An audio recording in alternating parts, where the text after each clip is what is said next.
Sveiki visi. Šiandien mes kalbame apie neįprastą dalyką – kvailus norus. Jų būna visokių normalių, vidutiniškų ir tiesiog kvailų. Arba nervinančių. Kvaili arba nervinantis norai.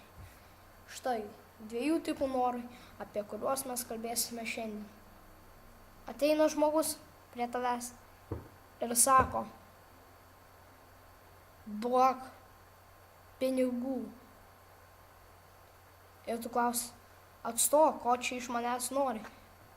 Nes rimtai, ko čia norėt? Gi nieko nereikia norėti.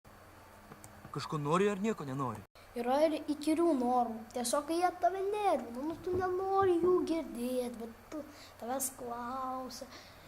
Ir tu turi atsakyti būtinai, o tu nori tiesiog nueiti. Ir dabar kaip aš noriu gauti view, bet jūs tingit žiūrėti šitą video, todėl jūs jį dabar greit išjungsite.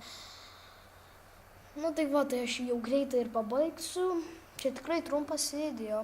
Tiesiog noriu pasakyti vieną dalyką. Kaip visada atskirsi dar prieš įkyrius ir kvailus norus. Jei tau kažkas, pavyzdžiui, prieina ir pasako, koks klasiokas, bet tu tingi jam skolinti pinigų ir sako: paskolink 3 litus. Tai tu jam drąsiai ateini ir pasakai: say what? Ir baigta. Ir tegul nueina. Ir tikiuosi, jūs išvengsite tokių situacijų.